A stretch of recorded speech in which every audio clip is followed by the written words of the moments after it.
right, good evening, guys, and welcome to a Nuestra Tabla Rasa. My name is Josh, or known as Mr. Floyd on YouTube here. And welcome, guys. Welcome, everybody who's here. We welcome you all in the chat. And let's see who is in the chat here. Trista, of course, you're in the chat, but you're here too. Penny, Victor's in the chat too, which is awesome. Karen, Richard, welcome, Richard, as well. And Penny, of course, Karen 500. Sue Campbell, get the chat from my phone, guys. So, welcome, guys. Krista, Victor, and Millie. I'm not sure where Lucky is. He should be here. We saw him, but he should be back here any moment, hopefully. And welcome, guys. How are we doing this evening to another edition of Nuestra Tabla Rasa? How are we doing, guys? Not bad. Doing great. Fantastic. Having a great day. Fantastic. If you didn't know, Millie was live earlier. It's not up and posted. She's gonna work on figuring that out. But she was live earlier today, and hopefully we'll get that posted there. So favor to Millie there. And if you guys aren't subscribed to Trista, Victor, and Millie, and then and myself as well, and Lucky, absolutely, well, please do so. And welcome, guys. Let's. Today's topic is going to be is about change and all things change and changes that do happen here. Mind my hat. So we're going to talk about change and changes in your universe, changes in all of our universes. So welcome, guys, and welcome to each and every one of you here. We're going to go around the room here, and I don't know if where Lucky is, if you come back or not, but we're going to go around. We'll start with Trista, and then work our way around. When you think about change, and we're talking about changes in our universe, right? We're all of us here, everybody here is going through change. Everybody who's watching this, you guys are all going through change. Victor is going through changes, and Krista, if you watch her videos, definitely. So Millie is as well. So what do you? Oh, there's Lucky. Welcome, Lucky, as well. How are you doing this evening, Lucky? I'm having problems. Can you hear me? Yes. Yes. Yes, you sound loud and clear. You sound amazing. Yeah, you guys didn't hear me before. That was the problem. Okay. Okay. Yeah, you sound great. All right. Okay. So we're going to go around the room, and tonight's topic is change, and changes in our universe, changes in life. So Trista, we're going to start with you, and I'm just going to ask the group, when you think of change, in your broad sense, what would you say change is? What do you think of when you hear the word change, and how do you see that applying in just briefly in your current universe? So change gives me anxiety a little bit. I'm not a big fan. I'm a Leo, which is a fixed sign, and when I learned that means that I don't like change, I was like, oh yeah, that story checks out. So yeah, I get comfortable. I'll go the same way to work. I'll walk the same way, wherever I go, kind of thing. So I'm a creature of habit. So change is a struggle for me sometimes. But I know it has to happen, and I've been learning and learning and learning. I think my lesson of this lifetime is to trust the universe. And when change starts happening, I might clench up a little bit, but every time I know it's going to be okay, and I can just trust that it'll be great in the end. Awesome. Or in the middle, whatever you want to call it. There we go. Well, does it ever really end? Change is always. It's exactly. The change is always happening, so does it ever really end? Victor, when you think of change, how do you see that? And how do you define change, and how do you see that in your universe? Well, change for me is basically difference. It's just difference. I don't really even think about it. It's just something that kind of happens to me. But when it comes to doing things different, I wouldn't say I wouldn't say any of my days are ever the same as the previous one. I am if it's going to change or I need to change it, I just do it. I just kind of go with the flow. I'm kind of really mushy. I think my Piscean, if you want to touch on our signs, my Piscean nature is very mutable. You see, I'm just very mutable. That's all over my chart too, if you want to get nerdy about it. But I'm almost like the opposite of your reaction, Trista, because I just go with it. And you guys that have been around, even I don't really want to dwell on my work. I don't really call it my work, but my passion. You've seen how that has changed over the time, and some of the main key parts are still there, but you see how it's gotten very mutable between 6 months ago, or like when most of you came on, we found one another, and think about how it's just morphed. And that's very indicative of me with change. I'm okay with that kind of change, like the slow progression. That I'm good with. Yes. It's the fast ones that I have a hard time with. Slow and steady is great. Story to cut in. See, Definitely and then understand that. From yourself, slow then, and Millie, how do you see change then, and how does that? Go ahead. I was just gonna say, I'm kind of very go with the flow. I'm not. I have Virgo in me, which tends to be like a stickler for routine and stuff. But I really have. I'm a Libra sun, so I have a lot more Libra in me, and I kind of just tend to be like like kind of up in the air, I guess, to a certain extent. But I have to agree with Trista. The acute, sudden change can be very jarring.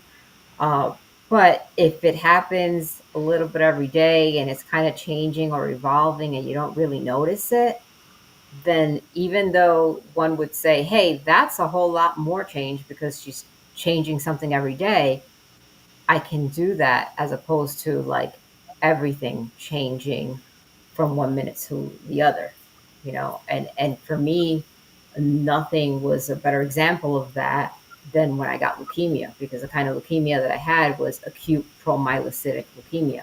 So quite literally, it was acute. You have it and then you don't, and that was just a real huge change.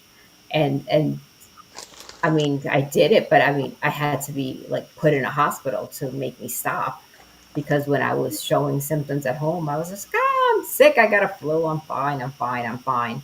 And I did that for about 2.5 weeks. And that was kind of crazy while, nursing a newborn and taking care of a 4-year old. So, I'm a little bit of a hard head, but then, like I said, if it's a little bit every day and I'm changing this today and it's not in a fixed plan, then I can do it. Sure.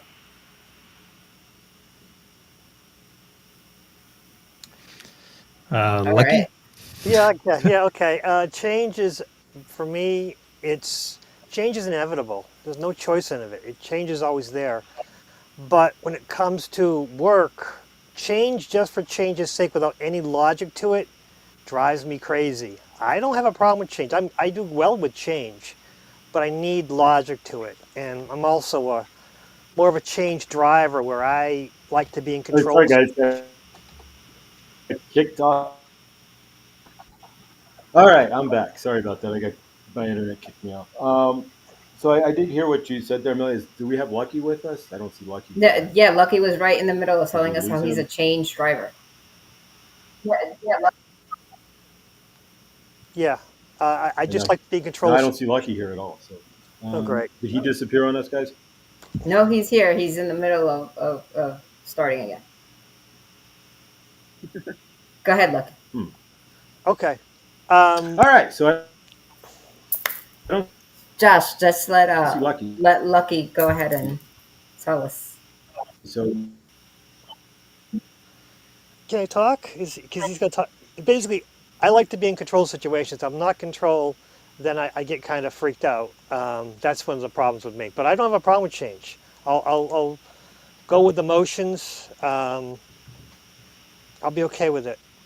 But that's about change is inevitable. You have to modify. You have to adapt. You have to just live with change. But sometimes companies like to change for change's sake, just to say, oh, we want to improve things. And then they have this idea without talking to the people involved.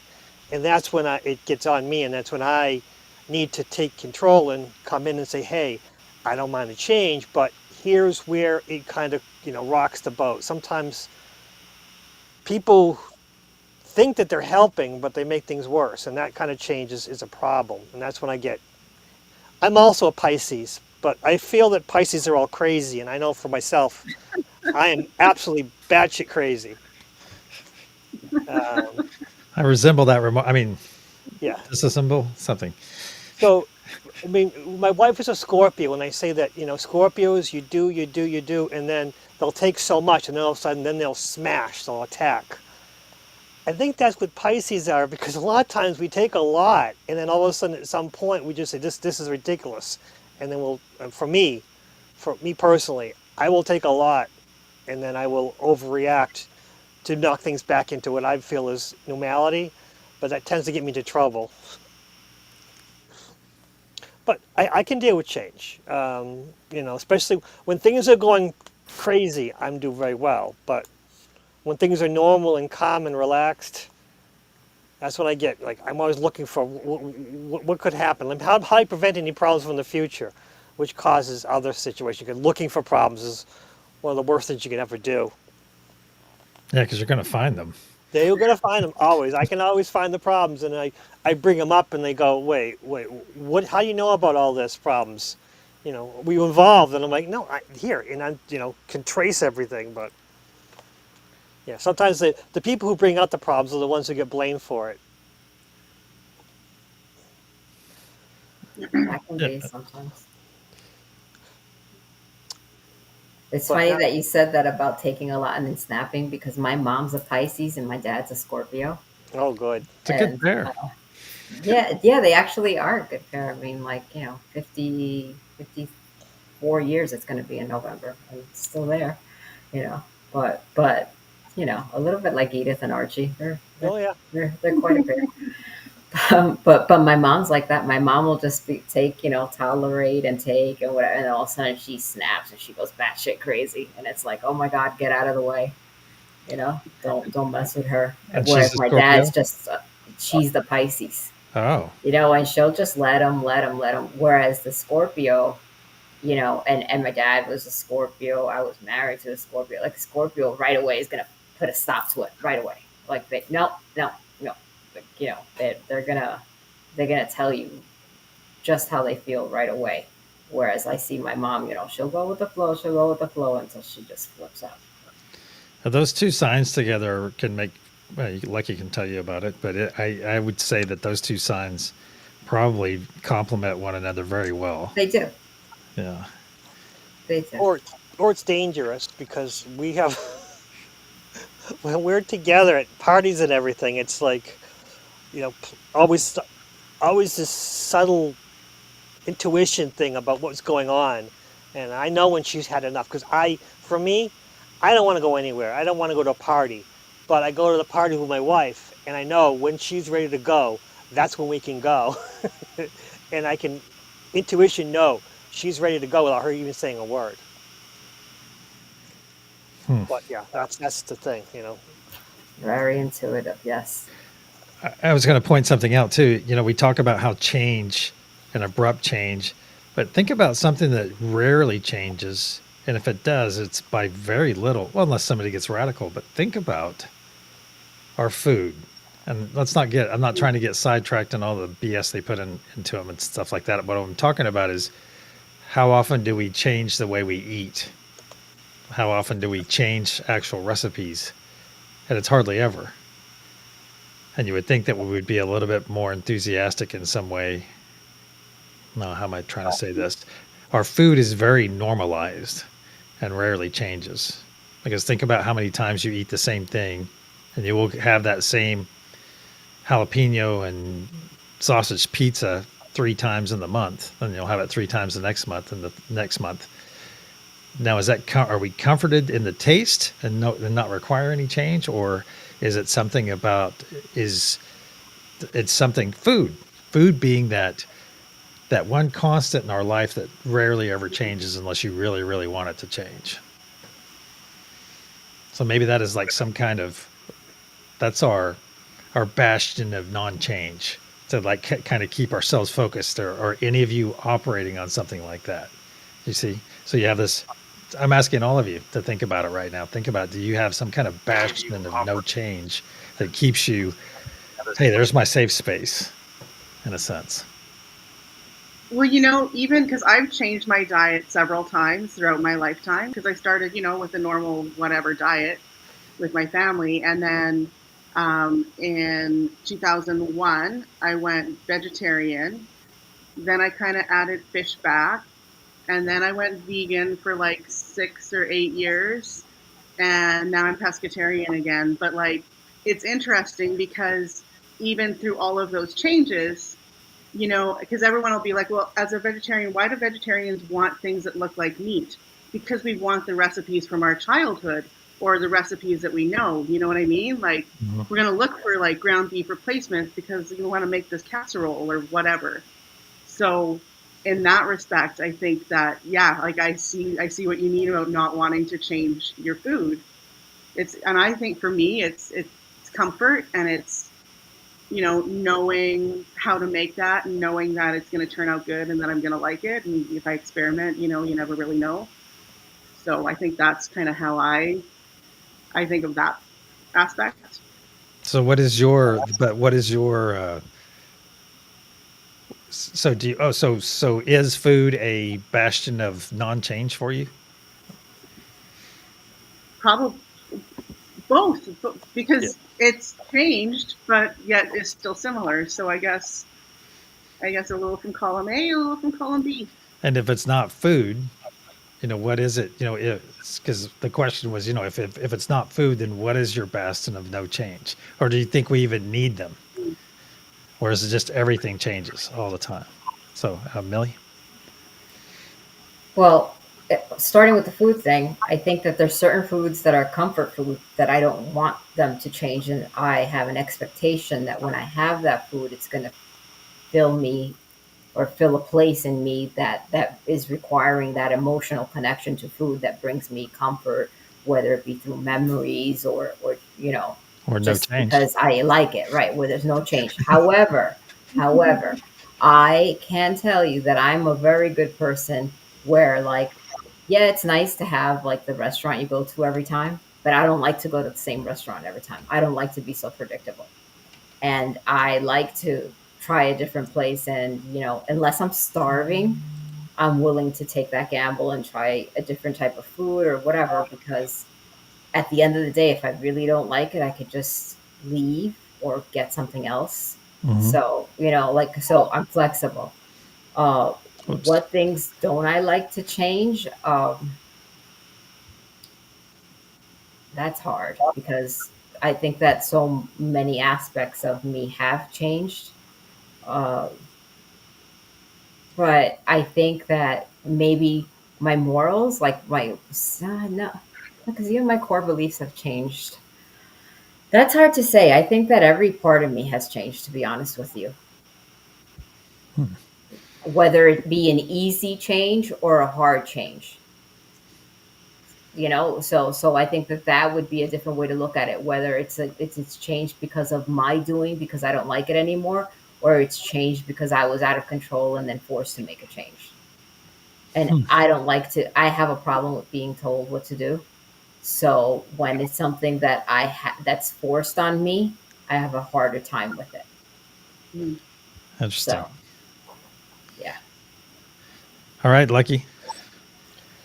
I don't know because I'm a garbage disposal of my house. I just take what's left, leftovers, and I use that for food. And if I don't, then I just go to the local store and before I leave and look on the shelf, which is especially in the um, fruits and vegetable section, the all the markdown produce. That's my lunch for tonight. That's that sort of thing. That's my dinner. Um, so I don't really have a comfort food. Um, what do I not want to change? That's a good question. And is it a bastion of no change for you? I said I don't have anything. Even when I drive to work, I change that every so often. It's like a paranoia more than anything else. I don't want to get into a rut. When I hike, the trails, I don't take the same trail every day. I take the same hiking area, but I change up the trails a little bit each time because I want to go to. It's actually the opposite. So my no change is to not do the same thing more than once. It might be paranoia more than anything else. Wow, I might be so. I don't know. That's tough. Yeah, but when you have constant change, are you still having change? Because you're constantly doing the same thing. See, that's a Oh good. wow! That's a good question. you see That's a where you see where I'm that's a, going? that's a great question because so I might be addicted to change because I'm constantly just switching things up. Huh. Huh. That's a good question. I might be doing things. It's like it might become was. Why do I do that? I don't know. It was one of the things where I just started like make things more interesting. One of it was driving to work, which I was worried about with this traffic. I should learn to know the other paths to work so that just in case there's traffic, I can get around it or something like that. And food-wise, it's just I don't want food to go to. I grew up on a farm, so and not a well farm, but so that I never want food to go to waste. One of the things throwing away food is to me is that's something I probably can never change. Is like the thought of throwing away food hurts me inside. It breaks my heart. It's so ingrained in me that throwing away food, even something I don't like I live pretty much a vegetarian life. My wife and my son do not.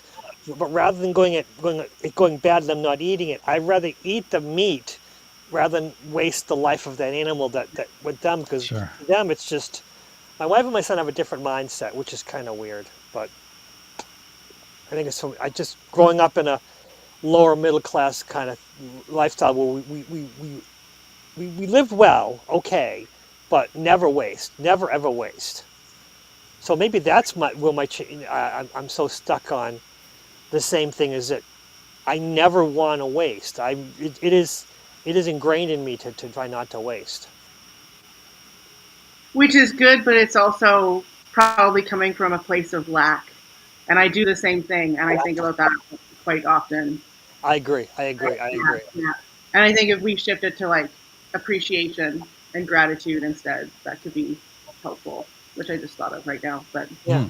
you're yeah. right. No, you're right. You're 100% right. All right, Josh. Do you know what? Did you hear the question? Not really. I've not really heard much of anything Well, I again will. because then Lucky just got on my screen because he was blocking that. So, Okay. Well, I will. I will read. I will ask you the question. So it came please. up. We were talking about change, of course, when you were popping in and out, when the internet cut out on you. And we were talking about My internet. change, and then we kind of got onto food because food rarely ever changes. And I'm really looking Oh, forward to your answer, Josh, because I know oh, you would take a shame. tablet. What? Change in food in my universe. I used to be 210 pounds.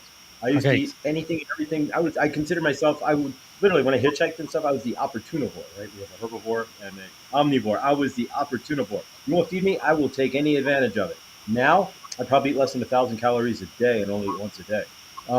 I went from 240 to 110 by cutting everything out and really just eating one meal. When I first started doing it, I didn't care what I ate. But now I'm a pescatarian and I'm vegetarian, but I'll eat seafood. And so now it's like tonight I literally just made an egg sandwich. That was it. That's all I had today. I don't have any specific favorite food. My favorite food's Indian, but I bought Indian food in 3 years, 2 years. Sorry. So I don't. I'm not gonna say karmic. I just don't care about food anymore. I used to be food centered, and a lot of that has to do with also health. Watching my dad. My dad used to weigh. Well, he had we'll just say he had gastric bypass surgery. God love him. And so I have that in my family. So as well, Hey, honestly, the only Josh, way I keep. Yeah. dude, let me finish the question. All right. Sorry. What we So were yeah, asking food and though change. is, do we use food as a bastion of non-change? And No. if we don't, then do we have anything? I just asked everyone to take an inventory right then. Do we have No. something that doesn't change, and do we rely on that any in our changing world? There you go. Sorry for interrupting. Things that don't. Um, yeah, as far as food, that's always changing. Less and less. As far as anything else goes, as far as what I keep and what's not changing with me, honestly, at times, and I'm not going to lie, I can still be karmic against myself. And so I'm working on that. And I'm not going to lie. So the biggest thing that I'm working on changing that's not changed, that I still crutch on at times, and generally not is that I'll be honest, I can get down on myself. And so I'm working on that, but I'm finding that the hardest thing to change. More than anything else. But so that's inside myself. But otherwise, as far as food and change, no, food changes every day, less and less. Cool. Cool. Good answers. You have the con, Josh. No, I'm going to Can pass it to you, Victor, because I'm going to drop the con to you, Victor, because if I drop out, then it's a distraction to the chat. Okay. Okay. What are you going to add, Trista? I just wanted to bring attention that Jimena had mentioned music and movies, and I can Oh, definitely relate to that and TV shows. Like I, until recently, and I'm trying to get out of the habit because I know it's not great for my sleep, but I'll put on shows when I go to sleep, what shows? and it What shows? it is always The Office or The Golden Girls. You gotta love the selection, though, The Golden Tristan. Girls is absolutely one of my most favorite shows, and it's so like I know it. I can see it on the back of my eyelids, right? So I can kind of watch it with my eyes closed, know what's happening. And same with The Office, but that can be a little more rowdy, so it's not quite as soothing. But I don't have access to the Golden Girls anymore since my friend who was letting me use her Disney Plus is not subscribed to it anymore. So that's sad. So it's Darn. all The Office now. Yeah. I'm sorry I hyper put a hyperbolic tangent on you there. You were about to say something else before I said, "Oh, what shows?" You were talking No, about that was listening. say. Okay. Yeah, yeah. I have to agree with you. I keep two movies. I keep two movies on my phone at all times, and it's Buckaroo Banzai and Real Genius. And those are like my, if I'm sitting somewhere waiting at the DMV, you're waiting somewhere, I can pop one of those on and or I can put them on in the background. I didn't even think about that. It's a brilliant question, Hemina, because it's like, what did I talk about tonight? I talked about that opening riff on the Outfield's Your Love. You know how many times I've heard that song? And I always go back to high school. No, I just dated myself. To high school, riding in my buddy's car. I'm riding shotgun in his Mustang, and we're cramming it, and the windows are down, and it's cold outside, but we don't care. And just jamming that song every time I remember it. So there's a comforting memory, a non changing memory right there. Yeah, speaking of TV, it's interesting because like changes in TV. I haven't watched TV since I mean, other than maybe a show here and there. I may watch 2 movies a year. I even stopped listening to music in my house. I'm just totally silent. It's only in the car that I'll hear music at this point. So that's a big change for me because when I grew up, I didn't even do my homework. I like did nothing but watch TV and just walled myself off. So for me, not watching TV is the biggest change I've ever. Probably one of the biggest changes I ever made in my life. So that was your comfort spot, though. TV was Oops. Yeah. That, all right. Would Millie, you or Lucky like to elaborate? Go ahead, Lucky. I got thinking about it, and honestly, I used to listen to radio stations up in Quebec because I wanted to go back to Quebec City. I love Quebec City, and then figured that's not going to happen. Border situation. Let's just leave it at that. So I started enjoying Western Massachusetts. So I started listening to radio stations in Western Massachusetts. That might be my go-to comfort thing because Western Massachusetts has become my vacation spot because it's easy, it's close by.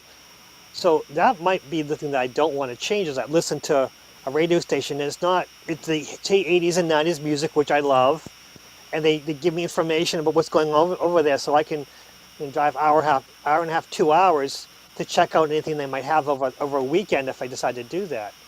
But one thing that I do all the time and don't change is that during the day I wear 2 rings, one on each finger, on middle fingers. If I don't do that, I don't feel right. I don't feel dressed. One is a gold ring with 77788 on it, and the other one is a picture of Marcus Aurelius, philosopher king, Roman emperor. And the funny thing is that I don't like Roman emperors. I think they're all garbage people. But he represented a time when Rome was at its peak, where a philosopher king, which encompassed everything about Plato, about having a knowledgeable, well-groomed, ruler who wasn't rich, but who was a philosopher king. And to me, that is like the most important thing that we could ever have. And if any country could have a philosopher king, to me, that's why I wear the ring, because I think about the great thing of how to be a good ruler is kind of be a philosopher, and it goes in my mind all the time. So yeah, I wear a silver ring on one finger and a gold ring on the other. It's just what I do, and if I don't have it, I don't feel dressed. It's a weird thing. I'm not wearing them right now because they're on my altar when I can't get them, but I took them off to take a nap before the show. Well, you said dress. You said dress or dresser when you get dressed. That made me think about our clothing. Mm. And that Oh, is yeah. that I don't know if mine isn't a constant. We change clothes every day, but wouldn't it be far more efficient to just wear some kind of Star Trek suit or something? Like a one piece, just step into it and the boots are already sewn in, kind of thing.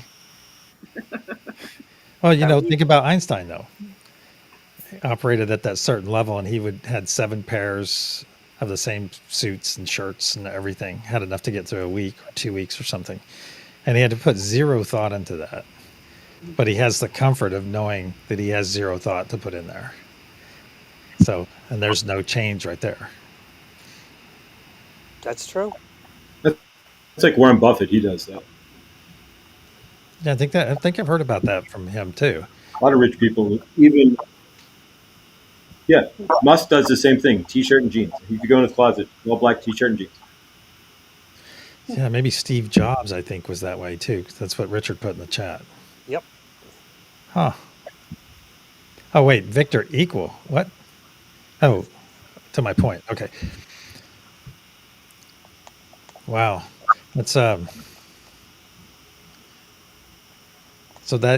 we have just identified some no change. Okay. And the benefit from it. Yeah. Interesting. Just because you brought up dressing. And that made me think, yeah, granted, every time we see one another on camera, all of us, we're most likely wearing different clothing. Although I might have been in this shirt before because it's my favorite. It gets pushed up in the line. So, but what other things do we have that could possibly be used as a no change comfort? Because we've seen multiple comments about there's comfort in certain things, comfort in how Golden Girls hasn't changed. So I wonder. Oh, I'm gonna have to dig a little bit deeper and think about it. You know what I mean? Like put some thought into it and think, what of other things that we do? I mean, do we change our brands of coffee? Pretty much, I would assume, because that's a big one.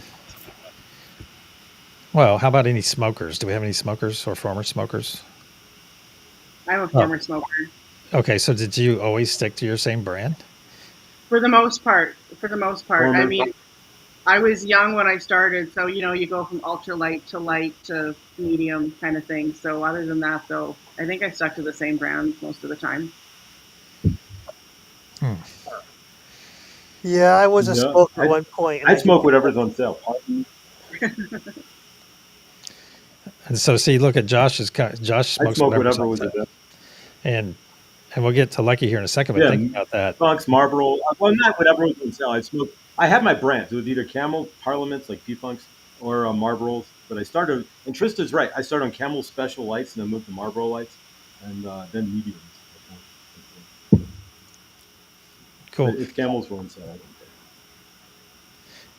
Cool. So you found your comfort just in the act of smoking, whereas we know Trista had a specific brand that she enjoyed, and we're about to get to Lucky.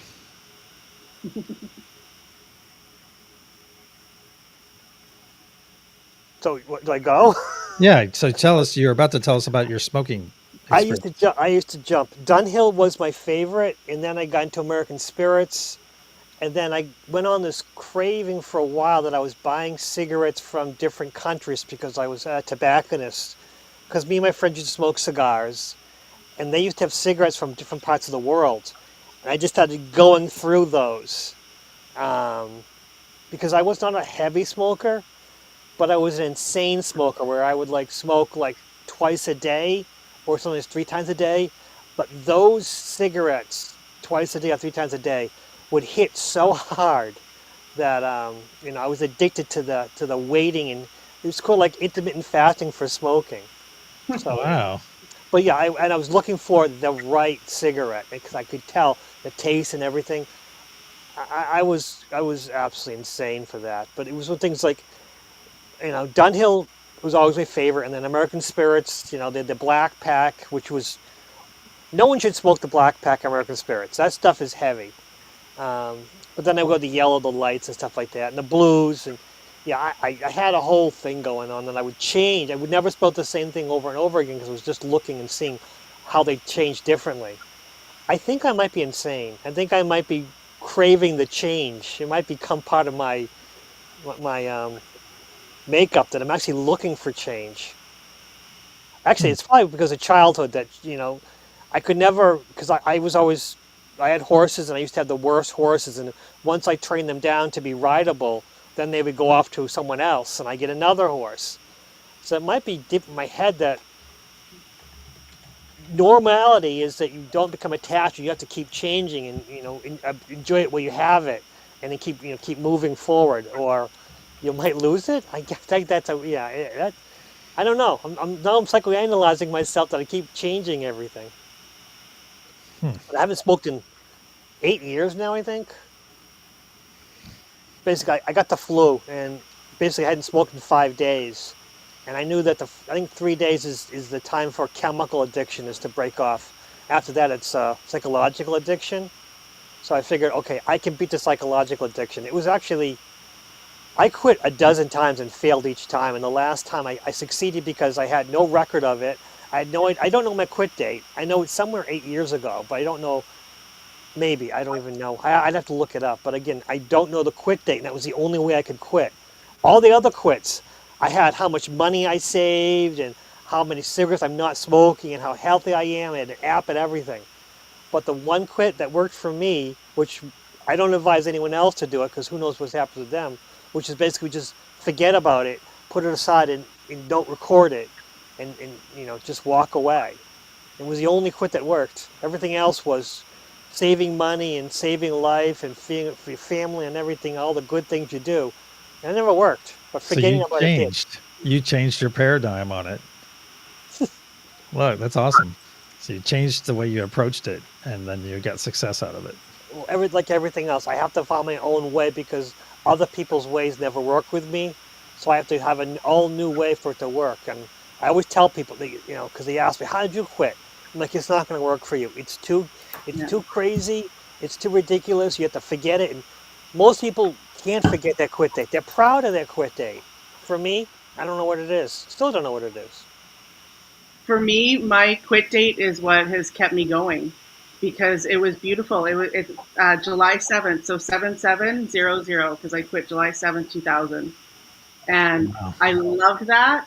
And even like, I want to say to this day, but it's been a while, but I will have dreams where I smoke again. And then I go, oh no, now I wrecked my quit date. And then I feel all bad about it. And then I wake up and go, oh, it's just a dream. Okay, good. But it took me 4 tries. I think it was 4 tries. And I had all different methods. And then what finally did it was Zyban, unfortunately. But I only just took 1 month and then I was good because I didn't smoke that much. So it didn't take too long. And it was Uh, before it started messing with my sleep and dreams and stuff. Oh yeah, that'll do it. Yeah. Yeah. Millie, do you have any? Were you a smoker at all?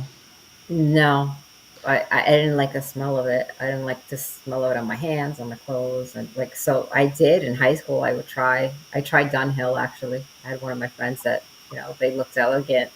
I remember it. I was like, oh, can I try one of those and whatnot? But no, not really. Okay, because I never smoked cigarettes. I went through a phase, probably 3 or 4 years, where I smoked cigars, and I would always go to this coffee shop because you could still, the coffee shop still, well, it was a cigar bar, so and it had coffee, and I would get a vanilla latte with that big crystal sugar on the top. They would just do one. Well, I remember that, and I'd get a really nice strong cigar and enjoy that. And did any of you have any? And that was a very comfortable thing for me. I enjoyed it, and I chose between 2 or 3 different brands of cigars, but I always had the same coffee, and it was absolutely an amazing event every time I went. And then I ended up moving and stuff like that, and that habit went away. But it was so very enjoyable, and it was always the same experience. And I've heard that people that smoke like to drink coffee and cigarettes, that kind of thing Hmm. as well. Yeah. I So, can see how they go hand in hand. Like I mean, even smoking other things with coffee, Mhm. just they go hand in hand. all right. So I have another question for you guys for the panel. What? I was going to ask it this way. So with change, is change always bad? Or what percentage of your change is neutral or bad, or deemed positive or deemed negative? There we go. Millie, you want to go first? Um, I don't look at change as bad. I just, I remember a long time ago, or like a few years ago, when I was going through things, and I just, heard a voice in my head. It was like, everything has a beginning and an ending. And it was just like, yeah, you know what I mean? Like, I always knew that. And it was just like, I'm patient like that. So I knew that even if there was something that maybe I didn't like and couldn't change, or, maybe like a job or something that I couldn't just leave right away or whatever, I knew that eventually it would change. And I never really looked at change as a bad thing. Like, I welcome it because I get bored in routine. I like spontaneity. I don't know, I like different. So to me, it's liberating when something changes. But again, when it's something really abrupt and completely life changing, then that catches me off guard. But if it's something where I'm making the choice to change something, and it could be subtle or small, then that's okay. But it's the abrupt changes that I had nothing to do with, that then I guess maybe that's something with me and losing control. And I like to be in Mm. control. There you have it. All right. Anyone else? Same question. Well, change is evolution. So if you don't change, you're gonna, you fail. It's just like the same thing over and over again. Kind of put you in a rut. So you kind of need change in order to progress, to learn, to grow. The only change I don't like is when there's no logic to it. If I can't get my mind around why is this change being implemented, You're talking about work, though, right? a lot of things actually. There's road work around my house. Sometimes they'll fix the road that it is fine, where they won't fix a road which needs to work because the permits, they need to change the road because that's just in whatever. I have no idea why they do these things. One thing is they put an island in the middle of one of our side streets for no real reason. It's an island in the middle of the road. Basically you turn around the corner and then there's an island in the middle of the road, and people are hitting it in breaking their tires. And why the city do that? No one knows at this point why they did this. Maybe to keep people from hitting each other. Like if they're constantly running into the median, then wouldn't they be running into each other if it wasn't there? I don't know, just throwing that out there. It's Because just because you don't see the reason, it doesn't mean that it doesn't exist. You sound like them. See, and in my mind, I'm going, who's hooked up with the tire guys in town? And who's in collusion with the tire guys in town? That's my question. Yeah, it's right now. It's basically it came out it was part of the budget to do that this year, and they did it. But there's no safety. There's no real other reason. They're talking about putting a light there so people, because at night you can't see um, the because it might be a 6-inch rise, but it does enough to ruin your suspension if you hit it. Um, Although our city now is 25 miles an hour everywhere, so that could be one of the reasons why they did it. Because if you're going 25 miles an hour, you probably won't be hitting that little island. But I don't know. But yeah, there's a lot of change that happens that to me that doesn't make logical sense. Um, but that's my opinion. That's another thing. It could be just my opinion. I mean, Trista could be right. It could be something that I don't understand, and the powers that be, they know full well the reason behind it, and they just don't want telling them for some reason. Interesting. Anyone have anything to add before I go to the next question? I think for me, in spite of my resistance to change, I still, on the other side of it, it's always good. And I just trust that I'm going to get through it. And then once I am, I look back and go, oh, well, if that hadn't happened, I wouldn't be here. This wouldn't have happened, and all of this good stuff that I appreciate and that I'm grateful for wouldn't be here. So ultimately, it always turns out good, and I know that. But in the moment, it's like, what am I gonna do? So, but having learned that over and over and over, it's starting to kick in a little bit now, where I can just let the reins go and go, okay, universe, just lead me through it, and I'll just float along with you. Excellent. All right, so I think we have enough time probably for one more question because this one's we'll see how long it goes. So now this is not. I guess it's you'll answer it the way you answer it, but this is about if you could right now snap your fingers, do a genie nod or something, anything, and permanently keep one thing from changing, and then instantly change something else. What would it be, Millie, Oh. or whoever's ready? If you guys already know. Anyone got an instant? Also the in chat too. Go ahead and answer that. That's Okay, one thing that you something that could not ever change. And something that would never change. The car I have right now, it's 2012 Ford Escape. I want that thing to last forever. It is old enough so that it doesn't have all the stupid electronic computer stuff, and young enough that it's a comfortable car. It's got less miles. I would love that to last forever. So not change for me never having to buy another car. Just have this one forever. I would love to have that. Um, and something to change right away. Oh bugger. Um, share, Karen.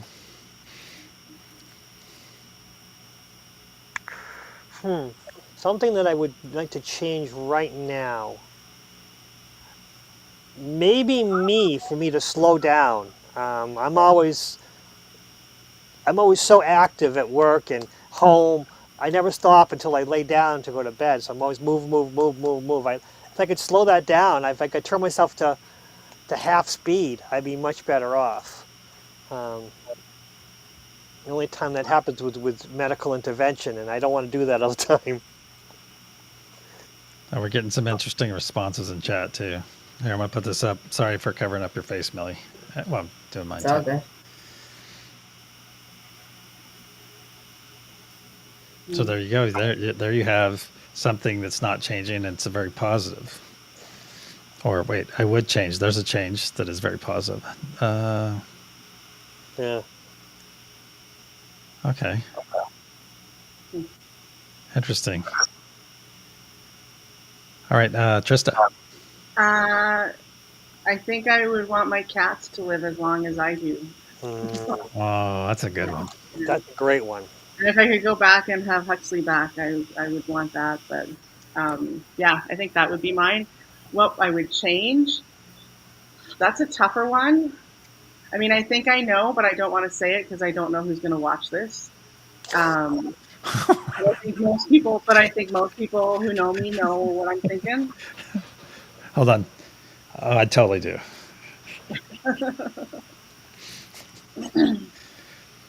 All right, Millie. Let's see. Okay.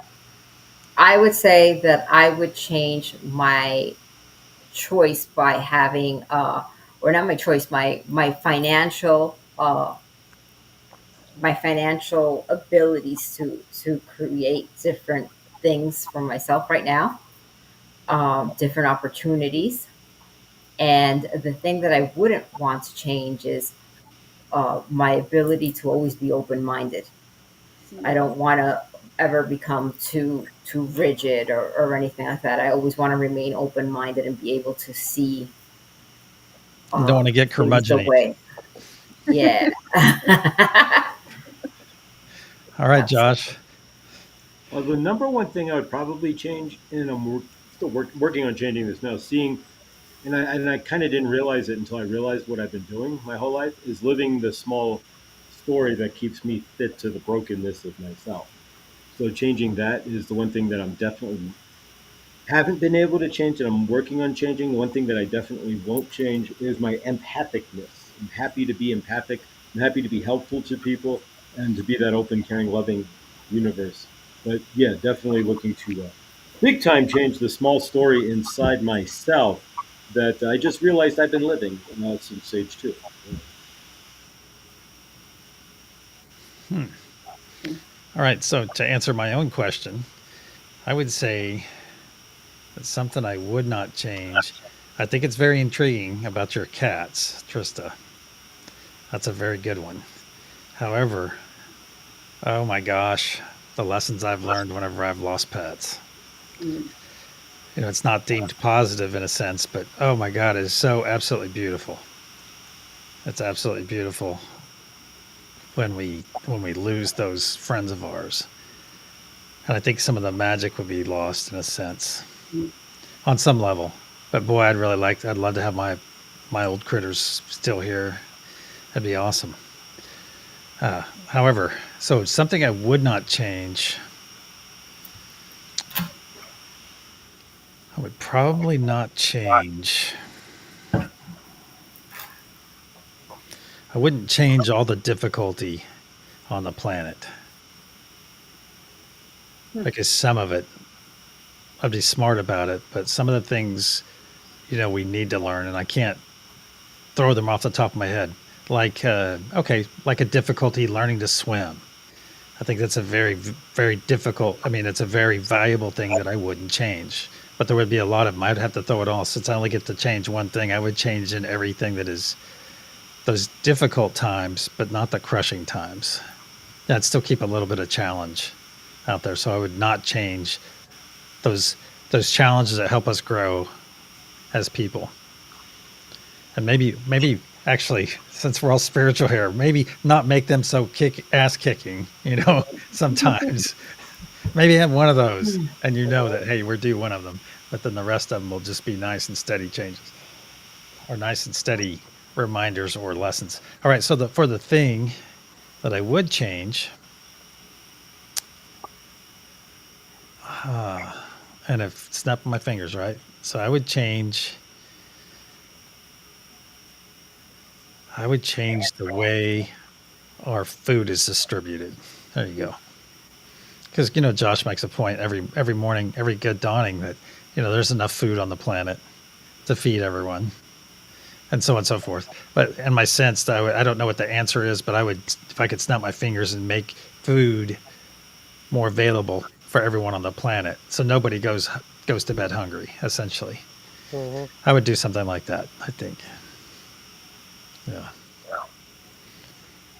All right. Any other elaborations? Oh, Yeah, I would go ahead. take all the money from the rich people. They can keep 10%. The rest of it goes in the coffer for all the poor people. And government has no charge.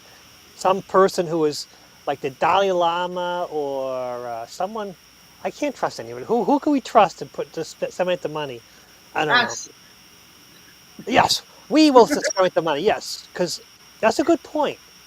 I could give away money to people because I wouldn't keep it because I'd want to help everyone. I would have that would be fun.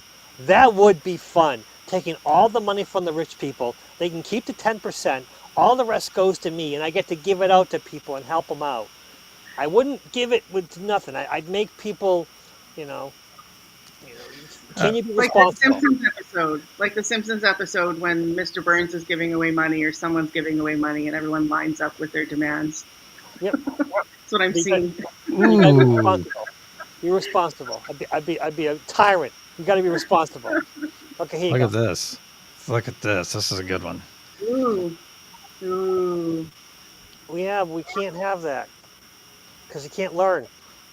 If everyone's unified, they're not going to be able to progress. We need conflict. We need the unity happens after we die. We're all after we die. We're all unified.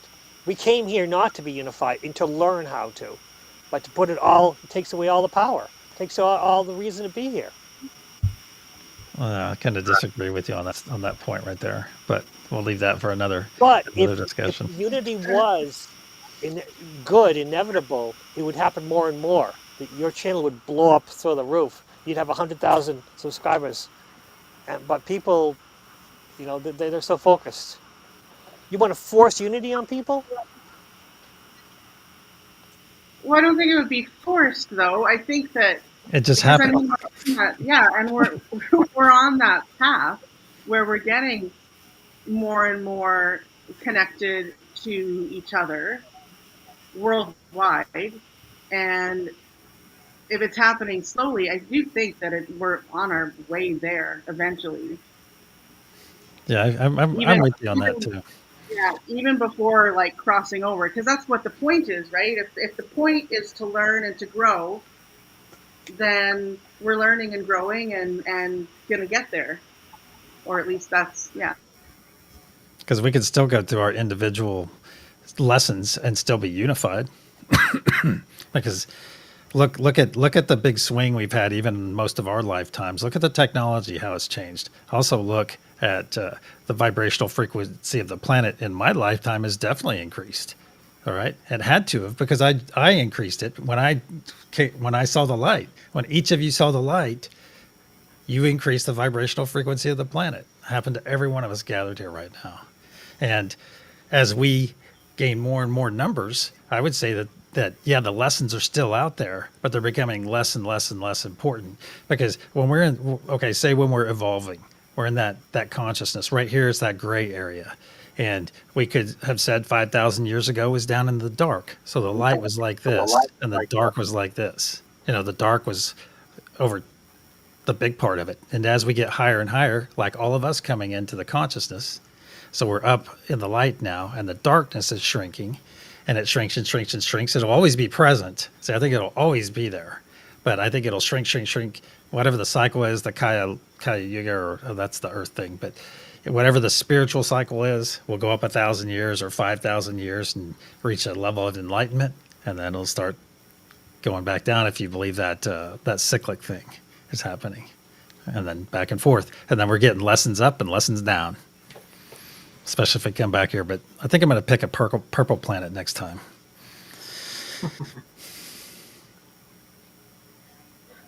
That's the problem. It's cyclical, and I believe in that. Cyclical. So you make the unity. You're on top of the mountain already. So what happens from here? Unfortunately, it's the end of our show, so now I'm causing trouble. The All right. only problem with unity is that you have to unify within yourself before humanity would ever consider unifying as one. And so you're getting everybody, and Lucky's right in one aspect, getting everybody to be unified within themselves first.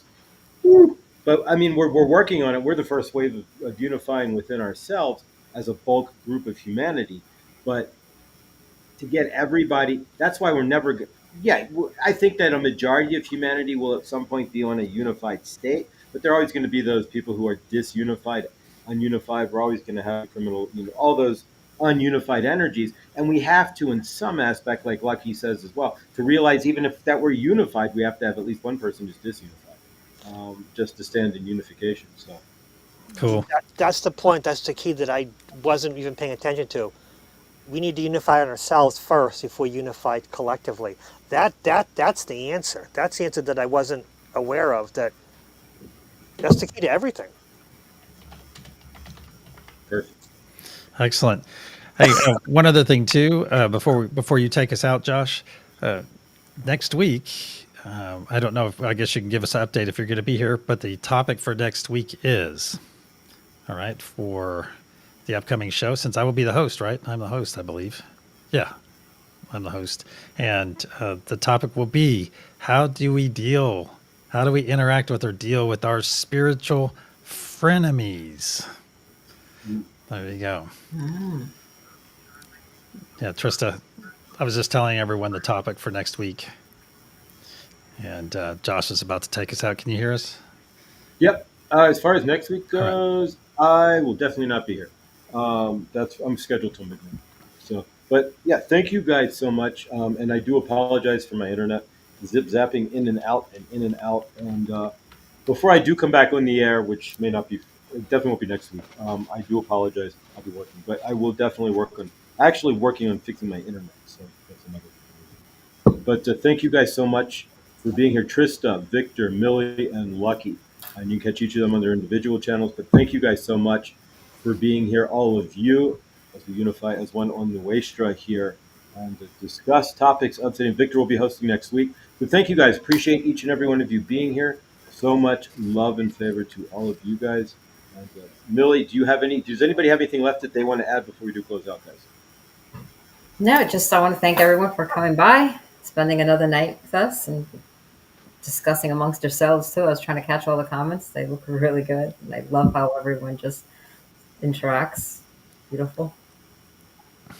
And Millie, be sure to remember to make your video from tonight Yes, public. I will be working on that tonight.